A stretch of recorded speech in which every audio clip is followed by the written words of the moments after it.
Okay, so I was invited in, or pestered, by both Neil Morin and Maria Barrett, who's only here because the telly's broke, in case none of you knew. But I was finally persuaded, after God knows how many tweets, when Neil Morin said, well, it's only 5 minutes, and it's something about you that you're passionate about, and what can go wrong?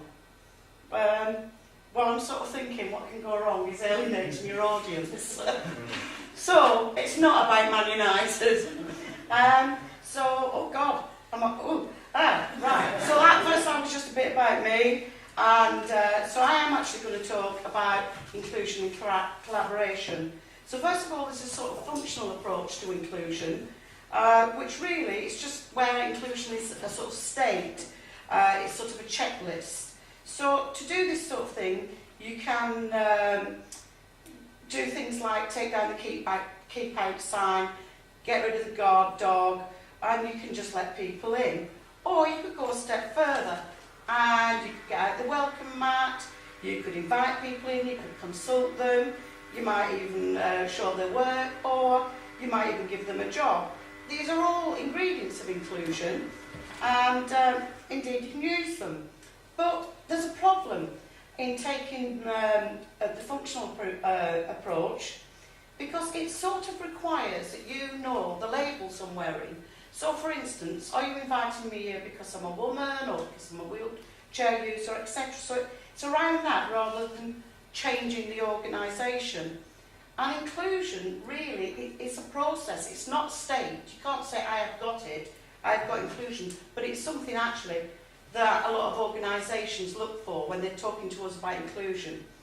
So the criteria for inclusion is simply breathing, even if you need breathing apparatus. That is the only. And it actually shares some of the attributes of the social model, as you see. All means all, so it's not just about everyone in terms of everybody getting in, it's actually about us all working together, whether you're an organisation, an individual, two organisations collaborating. So, unlike the term access for all, it's sort of inclusion means with and not just in. And there's little nuances that you get with language, like I noticed I put Arts Council up there, great art for everyone. I actually think that says something, rather than saying great art with everyone, which is sort of much more inclusive. And of course, so that leads you on to sort of saying, well, bottom up, which is we also talk about with social media and so on, it has to be top down. So in other words, whoever's running the organisation, it has to be all part of it. They have to get the whole staff involved. It has to be about giving up control. You've got to give up control to be able to take risks. You can't control the message anymore, as I just did with the last one. It's also about listening, it's about trust. And this is a two-way thing, always a two-way thing.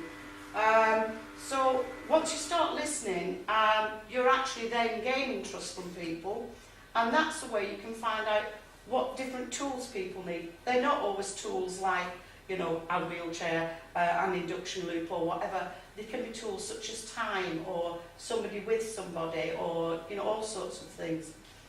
This, for me, if you just go back to that functional approach, this is what networking is for me, usually. Right?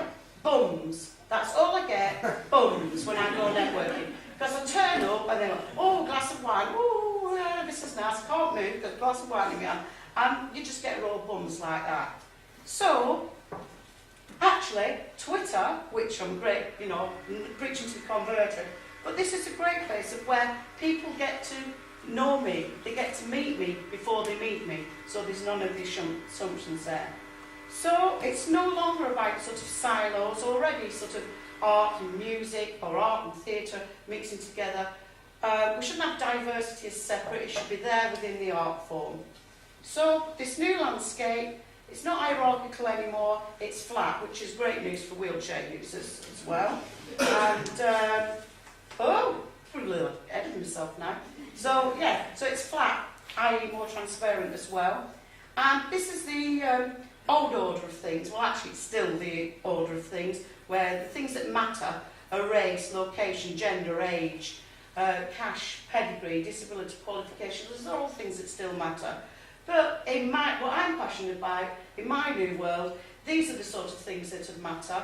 And they're actually the sort of things that happen in social media as well. The credibility, its reputation, merit, quality, creativity. It's not all the other things. Whoosh! Brilliant, isn't it?